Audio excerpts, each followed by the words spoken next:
I've met great people and I've met good people. And I've also met people that are just giving.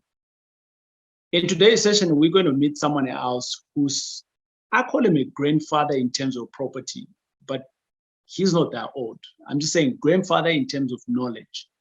But I literally call this guy a river in terms of information. He's been there before me and he's still grinding in the property space. He actually says he's got 8 streams of income that he says everyone should have. And property is one of them. Well, let's jump on and hear what these 8 streams of income is all about and why he also invests in property and why he also educates other people. Welcome. And this is M5 Property Addicts.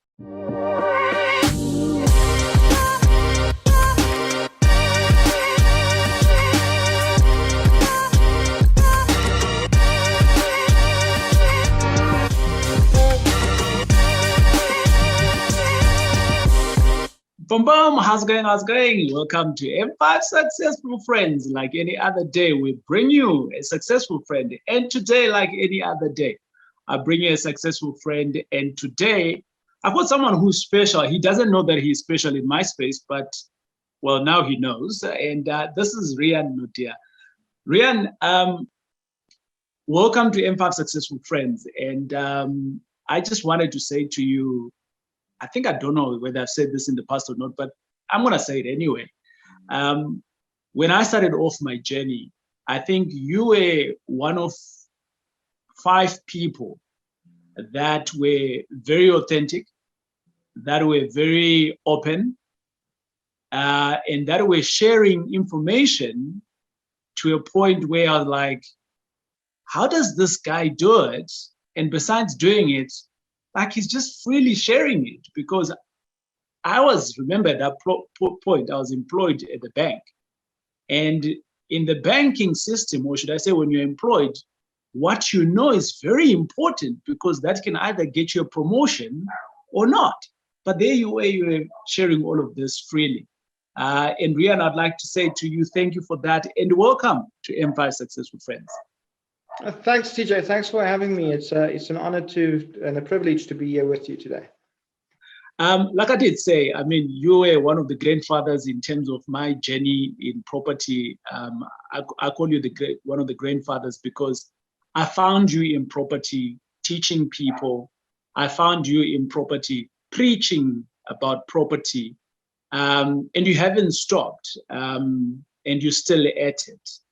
And the conversation that I would like us to have today, Riaan, is, why do you do all of these things? But before we get there, who is Riaan anyway? Sure. Okay, so who am I? Look, I've been in property for a while. I've purchased my first property in 2001 and have been kind of an avid property fan ever since. Not through anything that happened with that property. I think many people know the story of me being beaten up by my first tenants 4 months into my first rental in my first property. So, having that kind of situation is enough to discourage most people from pursuing the journey that they set out on to begin with. Right. And for me, it was a lesson. I needed to learn how to do things better and how to achieve my goals without giving people opportunity to screw me over, per se. But yes, look, initially, like all young guys these days, or back in the day even, as I started my work journey, I wanted to buy a new car. And I have my dad to blame for this, but my dad kept on saying to me, you don't buy a new car until you have bought a house. You don't buy a new car until you've bought a property. Don't invest into cars. They're not assets. Invest into property. If you want to build an asset base, invest into property. And thankfully, I did listen to him. And before I bought a a new car. I had a little second-hand junker at that point in time, and I drove that junker for quite a number of years after buying my first property. In fact, after buying my first property, I ended up driving that junker for another 4 years and buying another 6 properties in the meantime before selling the junker and getting something a little bit better. So, Wow. yes, look, I when I started my journey, the one thing that's, I think, different from me and most property investors today is the fact that back when I started, there was no one officially teaching property. There was no one you could learn from. You had to go in and kind of make the mistakes yourself. Um, the guys that I perceive as the grandfathers in property, they only really started their journey in terms of teaching people 2003, 2004. So, I had no choice. I blame my mistakes on the fact that I had to make them myself. Yeah. So, yes, that's who I am, and that's where I got started. I've had the privilege of meeting your beautiful wife, and in interaction with your wife, I also discovered that me and you, we actually have a couple of things in common. And you're pretty high on your faith journey, and there are things that you intentionally do within your faith journey. Do you want to share something around that and why you do that? In my faith journey. Yeah. Right. So, look, there's a lot of things that I believe. One of the things that I hold on to is the fact that nothing's going to change unless you do something about it. Right. You have to be intentional in terms of where you're aiming. Yeah. I am involved with UXA and a few other charities. UXA being the core one, and basically what we do within UXA is we do leadership development and faith development within high school kids.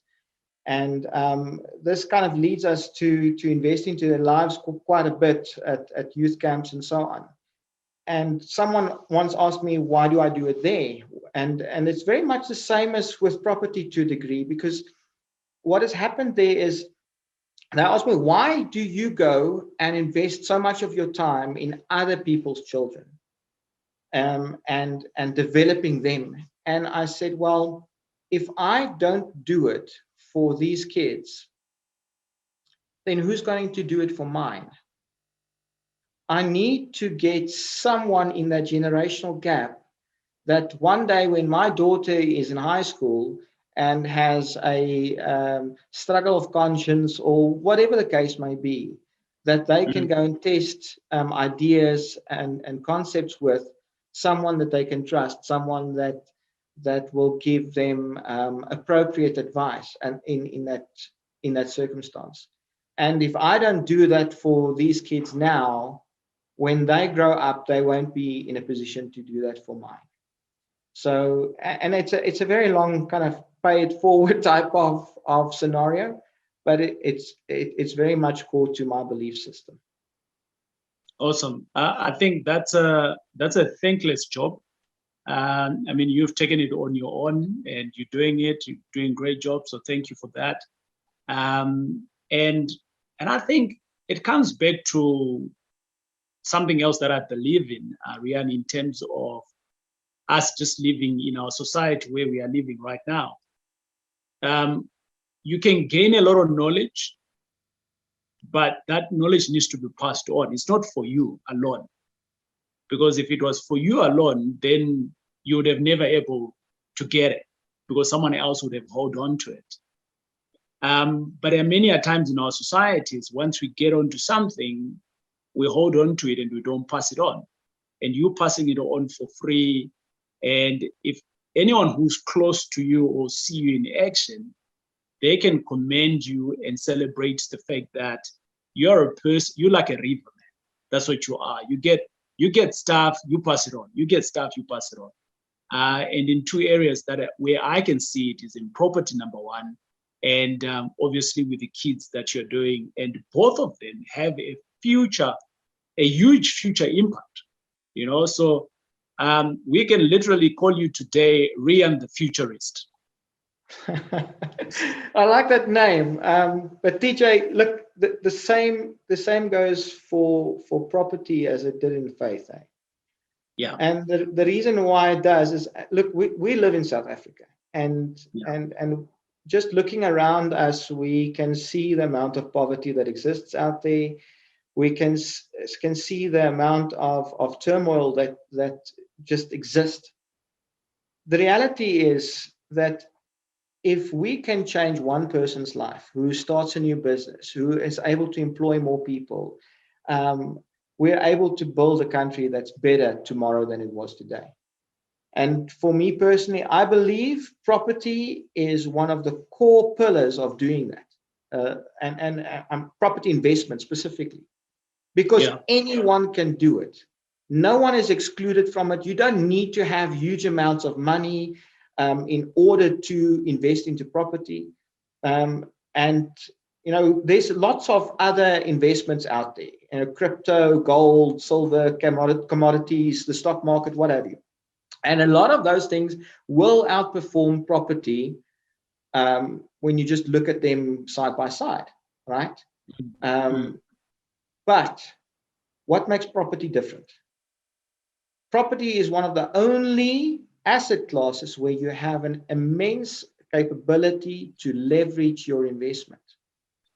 So suddenly, instead of having to put down 100% of the money to buy X amount of Bitcoin, right? Because no one will loan you money to go and buy Bitcoin. You need to put down the cash, hard cash, to do so, right? For property, it's different. For property, we put down 5%, 10%, maybe sometimes 0% in order to purchase a property. And that's where the difference comes in for me, because it now means that everyone has got access to it. Everyone can do it. And the guys that's really, really committed to the cause and will push it, they will eventually start other businesses too. They will eventually employ people. They will enable growth within our country. 100%. I mean, when I remembered when I started coming through to Sapin, and which you are affiliated to Sapin, I think you were instrumental in starting Sapin anyways, but you can tell us the journey of Sapin. I didn't think that at some point I would employ 42 employees. I didn't think of that. I was just trying to solve my own problems. And my own problems were that I didn't have money. I was in debt at the time. And yes, so I'm a true testament of what you've just said, that anyone can do it. And who knows, you can actually start a business and that can employ people. We now employ just above 40 people in all the areas that we have. And that's just permanent employees, but we've got a lot of other people that are coming in to plug in into the business as subcontractors. If we put all of those people together, that becomes a much bigger number. But Riaan, what do you do in property? So there's different things that happen in the property space. For you, what's your happy place? What do you do? Okay, so personally, I'm a buy-to-let investor, and there's a good reason for that. And people laugh about this, but I'm really crap at flipping properties. So as far as flipping, doing flipping investments and so on, my wife and I, we always kind of overshoot and well, it's not so much overshooting as that it just takes too long. There's all kinds of things that goes out of scope. We struggle to keep it within the scope. So buy-to-let has been kind of my safe space. It's the thing that I understand and that I can build upon. And I've been building buy-to-let portfolios in order to build a legacy for myself, for my family, for my child, and so on and so forth. So buy-to-let has been my primary point of focus. In doing so, you have to do a little bit of I hesitate to call it flipping, but renovations and so on. So we kind of have to take the bad with the good, but it all pans out well in the end. And once you understand what you're doing, once you've got the necessary knowledge to to run this properly, it actually takes very little of your time, which is the other benefit of it, is the fact that this business can essentially, I won't say it runs itself because people always kind of misconstrue it, but it takes a very small percentage of my time. I had a conversation with the MD of one of my other companies. In fact, the company that employs me as where I get my day job, the salaried income, the kind of fixed, the security portion of my income comes from that. And I had a conversation with him the other day, and I said to him, listen, you do realize that 90%, 80%, 85% of my income in that vicinity comes out of 5% of my time. And the remainder, the other 10, 15, maybe 20% at times, comes from a salaried investment, which takes up 95% of my time. So, it just puts it into perspective, right? That you need to start building things that enables you to make money while you sleep. And that's what it's all about. Leveraging your time. And you're also a testament to that, just by virtue of the level of employment that you do. Your people is what enables you to grow. You would not be where you are today without your team of people. In fact, your growth would be stunted if it wasn't for you being willing to take the plunge and employ people in order to help you achieve your goals. So 100%. I think it's very important to recognize the fact that certain asset classes can leverage your time, leverage your money, but also people, and investing in people can leverage your ability to grow. Awesome. So for some of you who don't know, I think Riaan mentioned two words that might be foreign to us, which is maybe buy to let. Basically, what buy to let is that is that you buy a property and you don't sell it. You keep it for a longer time, and you might renovate it and you rent it out. That's what Riaan does. And the second word was flipping, which is buying a property and you can sell it to the next person and you get some profit out of it. I'm not also a big fan of flipping.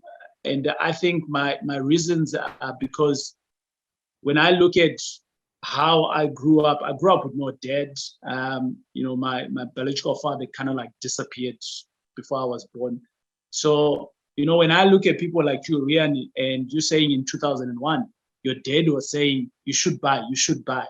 I'm like, wow, that is so amazing, because already your dad was setting you up for success with the advice that he was giving you. And I didn't have that, right? So once now I started understanding this knowledge, I've now started saying, how best can I catch up from, let's say, maybe if I'm to compare myself with Riaan, how best can I catch up to 2008? So I need to work a little bit harder than the ordinary person. And that's just the way I put things on myself for me to be able to deliver more. But whilst you're talking about that, Riaan, your first property in 2001, you had no education. You didn't know anyone else who was doing it except your dad, who was pushing you to say, buy an asset, and you listen, right? For some people, they never listen to that. That first property where you go beaten down with your tenant, could it be your worst property or is it your best property so far? You've been at it now, it's 21 years, if you had to look back. Sure. TJ, that's a loaded question, but let me just say something there. Just because it was a mistake, or not, the property wasn't a mistake, but because I made mistakes in how I vetted people at that point in time. I didn't make mistakes in how I managed it. I didn't make mistakes in buying the property, but I made a mistake in terms of the person that I put in, because I had no knowledge at how to look at people, how to evaluate people and decide whether this is someone that I would want to do business with. I just basically said, oh, you want my house? I need someone to rent my house. There you go. There's a lease. Let's sign it. Right. And that was where the mistake was. But it doesn't mean that it was my only mistake. Not by a long shot. Right. I've made many other mistakes since, and this property specifically has definitely not been my worst property, not by a long shot. In fact, it's one of the properties I intend to keep long haul, right? it was a mistake in certain ways initially, and I'll maybe get into that just a little bit later. But basically what it boils down to is this property has now, in fact, this house where I'm sitting in now, we've only moved into this a month ago. And it's my first move in 21 years, because I used to stay at the property, that first property that I was renting. I stayed in the kind of servants' quarters, which I eventually converted into a cottage for myself to stay in. And eventually I moved into the house when I got married and so on, and rented out the cottage instead. But that house, I have now converted. Wait here. So Sorry, before you got married, you were staying. So you bought a house, and yes, this house it had a cottage. So you stayed in the cottage. that's correct. Yes, because that's what made financial sense. And I then moved into the house only once I got married, because that's when I needed bigger space. But what I've done now, this is 21 years later, and we've now moved to a different house, moved to a different neighborhood. But that house, the original house, has now been converted into a multi-let. It has 4 separate rental units with, it's a corner property, 2 entrances from one side, 2 entrances from the other. And it's a beautiful little cash flowing proposition sitting there. High five to you, man. High five to you. Well done. Yeah. So I made this move now because it affords my family a better lifestyle and better security, and effectively the move pays me 2,000 Rand. By moving out of that house, renting out the different multi-let units that was there, and buying the new property where there's also a cottage, by the way. I'll never buy something without a cottage or some other means of income. Between the incomes that I receive from all the different properties together as a direct result of this move, I have a further positive cash flow of 2,000 Rand a month. So essentially, I'm getting paid 2 grand a month to upgrade my lifestyle and my security. That is cool. Well done. And I really like that.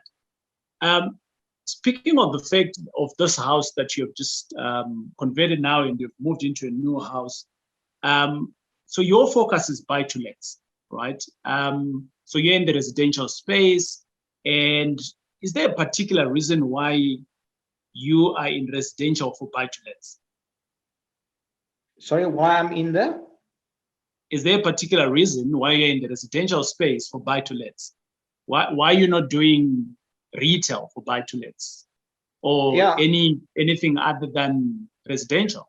Right. So, TJ, actually, I actively advise my students not to invest into office space, at least not for the foreseeable future, the next year or so, until we know what's happening. I mean, people have been giving up office space all over the city because COVID has taught them that they don't need an office to work from. They can work from anywhere. And even though I've done that, I've advised my students that way. We personally, in the last 2-3 weeks, have purchased the building, or a third of the building that our one business is in. But because of it creating a saving for us, not because we have some intentions to rent it out at huge profits or anything along those lines. So it's more a long-term play. The company has been in that building for the last 30 years, so it makes sense for us to remain there. That having been said, we are looking at the retail space, and we are looking actively at investing into retail as one of the options, but it's usually in a residential retail mix. It's not as a standalone retail investment. And the residential side of our investment portfolio, if you go and have a closer look at it, you'll see that they're all bachelors, 1 beds, 2 beds at most. And the reason for that is because it's the slush point in the market. It's the point in the market where, if everything goes well in the economy, kids are getting jobs, they are actively being able to fend for themselves, I will not stay under my mom and dad's roof anymore. I've had it. I can't be told to be back in the house by 11 at night, whatever, right? So they move out and they get their own spot. They're going to move into some bachelor's apartment or some one bed or whatever because the economy is doing well, right? Turn it around, the economy changes, it goes badly. What happens? The guys that sitting in that bachelor's and the one beds, they move back in home with mom or with whatever other family member is willing to take them at the time, right? Yeah. But the young family with the newly born child, right, that had a 2-bedroom now moves into a 1-bedroom where they start sharing or something along those lines, just in order to consolidate and in order to limit their exposure during the times that it's not going so well. So in my mind, at least, the point in the market where you always have tenants is that bachelor's, 1-beds, maybe 2-beds scenarios. And that's, I feel safe in that space. I know that I'm going to have to change tenants more often than a 3-bed or 4-bed house, but I also know that I'll be more guaranteed of having a tenant during the bad times and the good times. Yeah. Um, Riaan, you speak of the business that you own. You speak about property. You speak about being employed under your own business. It almost sounds like you've got multiple things going here. So you don't do property full time. Is that correct? I don't do property full time, but I think anyone that says they don't do property full time are deluded, because you pretty much on call all the time for these types of Yes. business. I mean, Yeah. you know that, because people will phone you 11 o'clock at night to say there's this problem or that problem, or we need to adjust our offer on this deal or something along those lines. So that Correct. does happen. But you know, and it comes back to the principles of it all. There's a saying, and I'm not sure who said it or how true it is, but that the average millionaire in American dollar, a millionaire, has 8 streams of income, right? 8. And 8 different streams of income. So 8 different businesses or other things that's giving them money on a semi-regular basis. I'm not talking about an investment that they have a fixed investment for 10 years and then it pays out. That's not an income.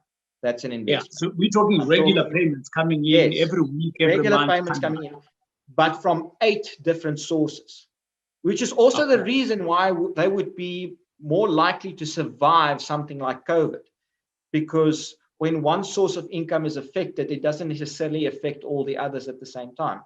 Now, I've been going around very much with that principle in mind. And so we have 9 different streams of income currently. And they're all kinds of different businesses. I own part of an IT business that's been in the municipal space for the last 30 years.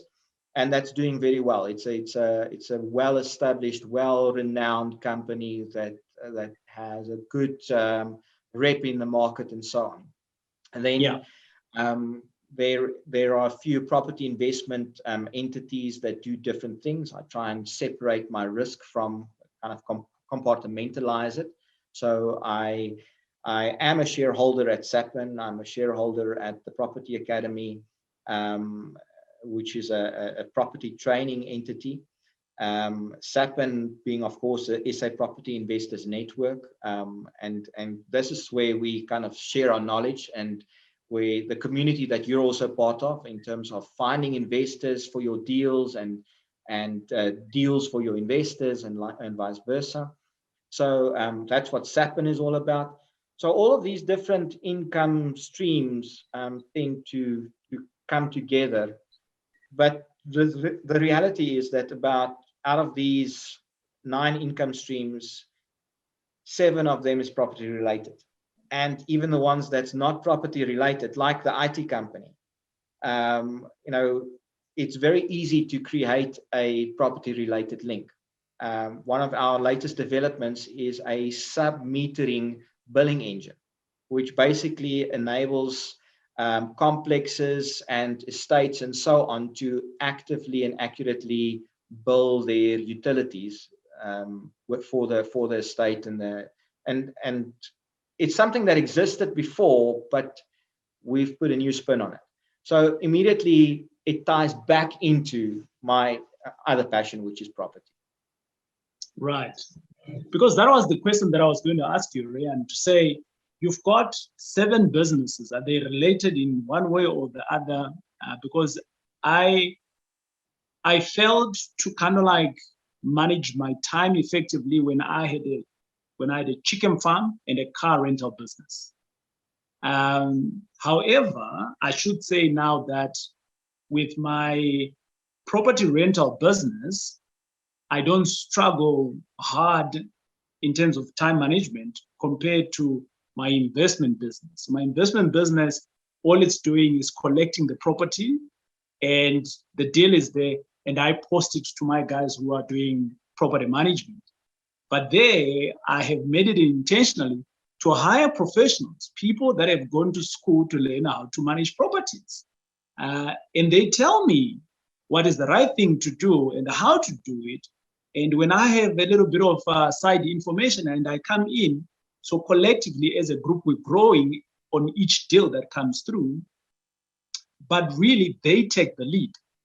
But that's a business where I'm not involved in, but it pays me. All right. My interaction is very limited, probably maybe about 5% of my time in that business, reviewing reports, looking at bigger issues and trying to see how you can solution, or strategically, how do we partner up with other people, that kind of thing. Now, this has been easier. And I almost want to ask the question to you, Riaan, to say, you've been in business much longer than I've been. When should you actually decide one business or one stream? Maybe you're an employee, or maybe you now have one business. So we're talking to those 2 people now, Riaan, with your head now that you've got a business. When do you actually decide, I'm going to open a second stream? And how does that stream or business, how should it be effective or affiliated to this business that you have, or the first income, so that you are not out of time? Because time is what we all don't have. We all have 24 hours. Or you don't strain yourself, or you don't strain your resources. Okay, so I don't think there's a one-size-fits-all answer. Let me start by saying that. So every person needs to evaluate and do these things in a way that makes sense to them. That's the first thing I want to say about it. If you're an employee and you want to start your own business, my recommendation would be that you burn the midnight oil, that you actually do this after hours, and that you actually push to get this thing up and running first before you let go of your security. So that you don't put yourself in a detrimental position where you end up crashing and burning just because you thought this would work and it didn't, right? So make sure that you have a kind of fail-safe, a backup.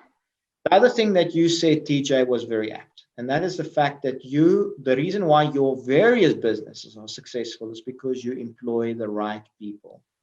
You have decided actively that you cannot do everything yourself, because if you did, you would not have all the knowledge. No one has all the knowledge.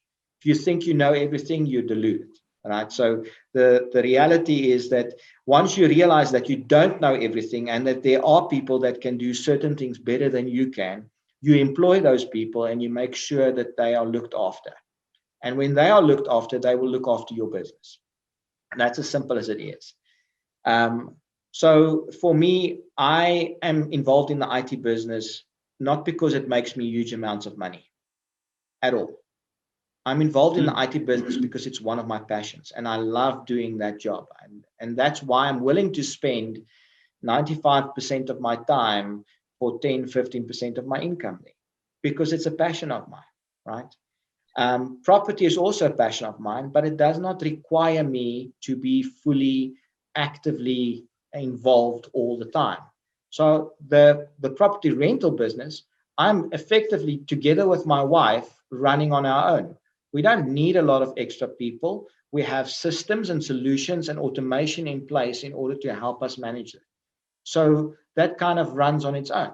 Then you have other businesses like Sapin, like the Property Academy, like Equilibrium Shares, Equilibrium Ventures, and a whole bunch of other businesses. Now, these businesses, they do require active people working in the business as well. It does not mean that it needs to be me. I can bring the little bit that I can contribute to those businesses, both in investment as well as in knowledge, to management meetings and so on.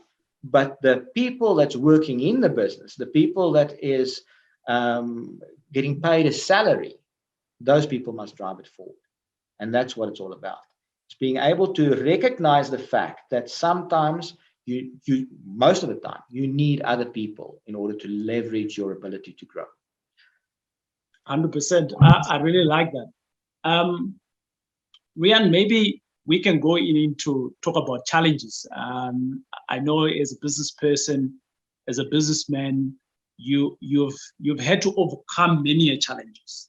And let's talk about the partnerships. So you're in partnerships with lots of people in different businesses, and you have employees. I think for me, employees is very easy. You know, you can kind of like micromanage and manage from a performance perspective, and it's very clear what happens, you know, because it's contractual.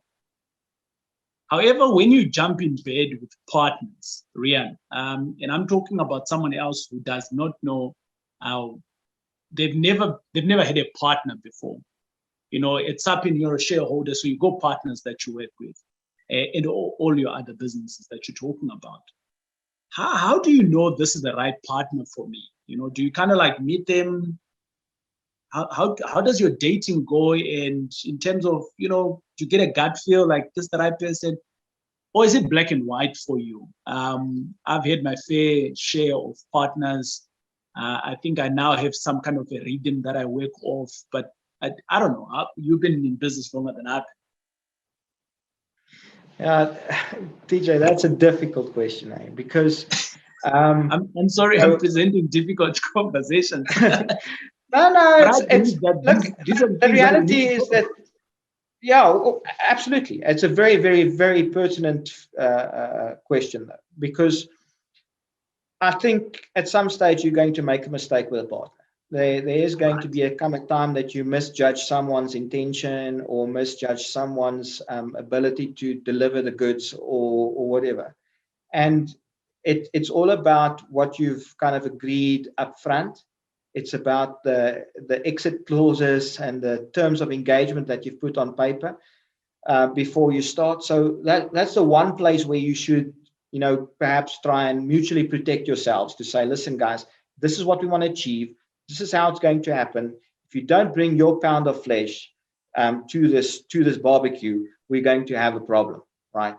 And putting that down in writing. And the more stringent those things are in writing, the clearer they are, the less problems you're going to have eventually when it needs to be dissolved. I'm not saying that it will need to be dissolved. In a perfect world, it just works out that everyone works well together and everyone brings what they promised they would bring, and all works out. But I've had some bad partners. I probably still have some bad partners left in some businesses. But I also have some exceptional partners, some really great people that have enabled me to grow, not necessarily financially, but also as a person, you know, in terms of who I am, personal development. So I have partners that I'm extremely grateful to be part of their journey and their of mine, and that's the reality. The one thing that I can say, though, is I think that the buy-to-let environment, funny enough, has helped me immensely with this. Because just like you are doing a little dance with a potential tenant in terms of their creditworthiness, in terms of their affordability, in terms of their lifestyle, who are they? Are they spending money every 2-3 days at Spar Tops? In which case, I need to be prepared to go and fight a drunken octopus the last day of the month for my rent. You do these kind of investigations around people and say, is this a person I want to be in business with, in buy to let, before I rent out to them? The same goes for business partners. The problem is it's not as simple as just giving someone notice you've got to move when you're dealing with a business partner. Sometimes it's a lot harder to get someone that's actually invested in your business out at a level that makes sense. So I think the buy-to-let thing has brought me to a point where I can sum up people pretty accurately right from the get-go for the most part. And I'm not beyond making mistakes. I'm pretty sure I will still make some in my future. But when generally speaking, I know I want to work with this person. They're an honest, true to God, good person, good people to work with. That's what I want. Thanks for that feedback. In regard to that, right? As you see yourself growing into the future, do you intend? Is the intention for Riaan to grow more partners, or to grow within your partnerships so that you become bigger? Where do you strike the balance in terms of acquisition of new partners versus growing the partnerships that you have? Does it make sense, my question? Yes. Yeah. Look, so I prefer working with people that I know. And I also prefer, stepping into the swimming pool slowly. I don't just go and jump in the deep end with people I don't know. So I would try and do a single deal first with someone and see, do we work well together? How do we get along before I get into a long-term partnership with someone? I am always willing to work with people who has fire in their bellies. If you know the expression, I want a person that's passionate about what they want to achieve and where they want to go, because their drive will equal their success. And if I can, it's a slipstream thing. If I've got someone that's extremely driven, they are going to be extremely successful. And if I'm tagging along with them, I'm going to be in their success slipstream as well, right? Even if it's for 5% or 10% of the total there, I don't mind. I want to tag along with other successful people, just like other successful people, or like other people tends to want to tag on to me in the places where I'm successful, right? 100%. So that's my take on it. But I do take it slowly when, or I do prefer to take it slowly when involving new partners. Awesome. I like that. In conclusion, Riaan, you spoke of working with your wife, and I think for a lot of younger guys who are newlywed and things like that, they struggle to work with their partners, and finance is something that's not even spoken about. And here you are, you're working with your wife. Your wife, she's potentially running the business, or should I say the two of you are running your portfolio business. You are self-managing in some of your properties. I don't know if you self-manage across board, but the finances are very clear on how much money is coming in and things like that. I want to speak about transparency in a relationship when it comes to that part of life, because I think it's a point where I see a lot of people failing. And then I also see a second layer into that. It's that in some cases, they could be not transparent like that, and they are married, I want to say the wrong way, in community or property. So for that reason, they want to do property, but now they can't do it because their other partner is not on board, or their other partner's finances is just in shambles, and they don't even know. And they are only going to know on the day of applications. But there you are you and your wife, you're doing this, and it's intentional to you. How did you even get to that space, or did you just kind of like, hey, babe, this is what I do. Come along. Like, how did you get there? Yeah, it's a bit of a funny question. It's not something that I normally get on podcasts and so on. And I actually thank you for that, because I really enjoy your line of questioning. Um, Look, my wife, when I met my wife, she wasn't in a great space financially, Yeah, and she was renting a property. And eventually I said to her, but listen, you can actually buy a property for less than what you're paying in rent here now. And we started looking, and she bought her first property and so on. And she became, and this was while we were still dating. We dated for about 4 years before we got married, 4.5 years before we got married. And during that time, she bought 2 properties. Um, I'd like to presume, by virtue of her involvement with me and me being property confoculated, completely mad about property. yeah, But the reality is that I think what made the difference here is the fact that we did this together. There was always this intention to do things together. And our finances, I have a good view of her finances, she has a good view of mine. We understand where we're standing.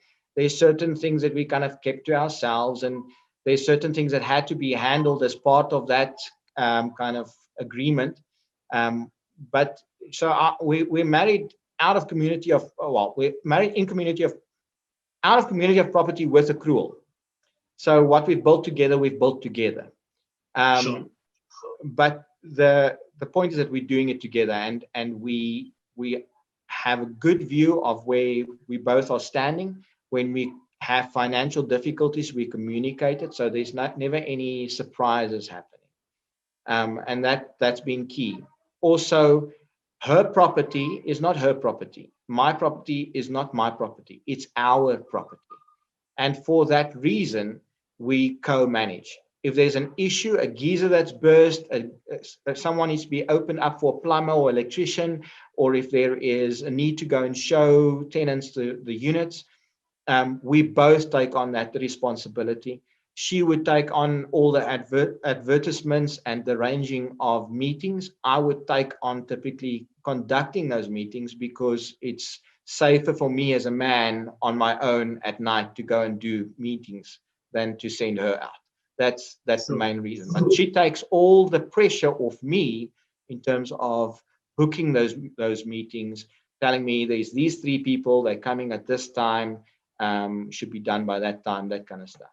So it's a joint effort.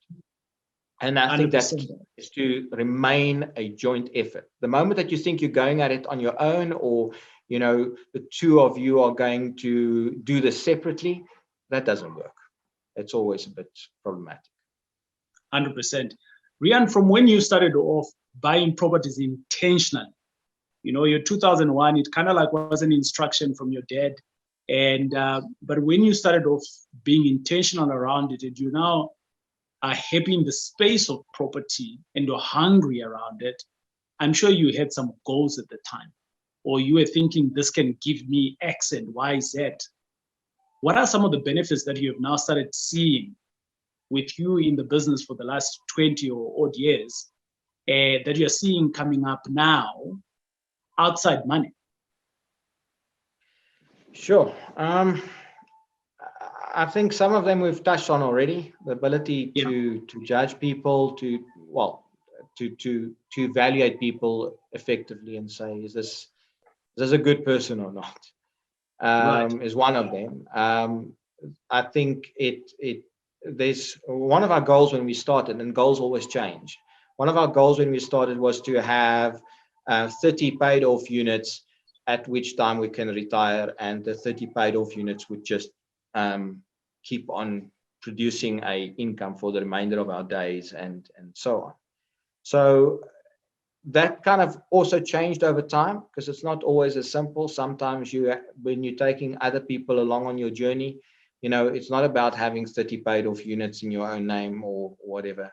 It's about saying, well, I own 10% of a company that does X, Y, and Z in a month, and that is able to continue existing beyond my involvement, and that's able to continue employing people and growing in the economy and ensuring the livelihood for others beyond my departure. Um, it leaves a legacy, and no one will remember your name at the end of the day. It's not about having your name remembered, but I know, and my kids will know, that I created that business and it created certain possibilities. Um, so yeah, look, I fully intend for my daughter, for instance, to buy property long before she's out of high school, but her own property in her own way. Um, and yes, I'm going to teach her what she needs to know, and she'll be buying into structures, and she won't be making the same mistakes that I did. People always ask me, what mistakes did you make? That what would you do different? One, I wouldn't buy a primary home to begin with. I would have taken that money and put it into 3 cash flowing properties at the time instead. Primary home is less important unless it's a 20-year home, unless it's something you buy to raise your children. And the second thing would have been to not buy into my personal name at all. I'm still struggling today to get certain properties out of my personal name that I bought into my personal name in the early years. And for long-term investments, it's just not supposed to be kept that way. So it needs to be changed. And yeah, look, so there's loads of little things that you learn and take away along the journey.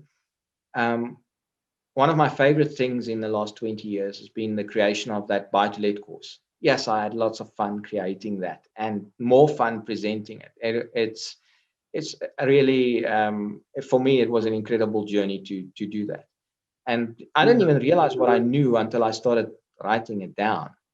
So there's loads of things that you kind of realize along the journey, but this was a spin-off.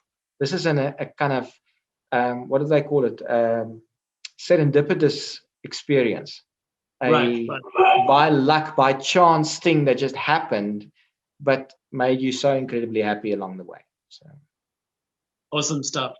In conclusion, right, Riaan, thanks a lot for being here. My last question to you is, what does success look like to you? I don't think success personally can be measured in money. Sure. Success for me is being truly, deeply happy. Being able to say, I did something of value. I did it in a way that I feel good about, that I don't have to be ashamed about or whatever. I am able to achieve certain goals, certain things I always wanted to do by virtue of this journey that I've been on. Now, one of the things that I think would be for me and my wife a measurement is being in a position where we can do what we want to do, how we want to do it, at the time that we want to do it, without asking anyone's permission or even worrying about whether there's enough money or time or anything to make it happen. And I know that's a very kind of pie in the sky, airy fairy type answer, but the reality is that one of my mentors, being Dr. Hannes Dreyer, he spoke about the 4 types of freedom, and the first one, being the most simple one to achieve, is money freedom, financial freedom, right? And then once you're financially free, that gives you freedom of time. Once you have freedom of time, that gives you freedom of choice. Now you can choose what I want to do, when I want to do it, and so on. And then the last one, and that's the most important one, is freedom of purpose. And that's where it really comes together, is, all of these other things, property investment, cash flow, whatever, they contribute towards a point where you can live your purpose. And maybe your purpose is to be an entrepreneur. Maybe your purpose is to employ people. Maybe your purpose is to go into Africa and go and do missionary work. Maybe your purpose is to go and save feral dogs and cats in China. I don't know what your purpose is, but the point is that once you have these other points of freedom, freedom of money, freedom of time, freedom of choice, then you can essentially have freedom of purpose, which basically takes me to the point of highest enlightenment, and that is success. That's amazing. Riaan, thanks a lot for being here. Ladies and gentlemen, this was Riaan Naude. Like it is one of Impact's successful friends. I've really enjoyed my conversation with you, Riaan. I've noted that you're a deeper person in terms of how you think and how you do things. What has really come out to me in this conversation, which is something that I've recently started doing within the last 3-4 years, is being intentional about certain things. And I can see you're an intentional person, because if you don't do it, it's not going to change. If it's not intentional, it's not going to change. It's just going to remain what it is. So thanks for availing your time. And any other closing comments on your side? Just thank you so much for having me on your show. It's been an honor and a privilege having a chat with you. I mean, we've rubbed shoulders many times at the SAPN events and so on. I hope we can return to those things soon. I need to get in front of some more property investors and have some good conversations. But yes. Oh, just an invite. Actually, no, I think it's going to be too late for that. But we've got our next virtual event coming up pretty soon with SAPN. So look out for that. Yeah. Okay. Awesome stuff. Thank you. That was Riaan Naude. He does multiple things, but more importantly, he is growing his legacy through property. Outside of that, he's got multiple other businesses that are giving him any income. I thought it was seven streams of income, but Riaan has just indicated there 8 streams of income. But it doesn't matter. Whatever fences you for as long as you are growing. We'll see you on the next video.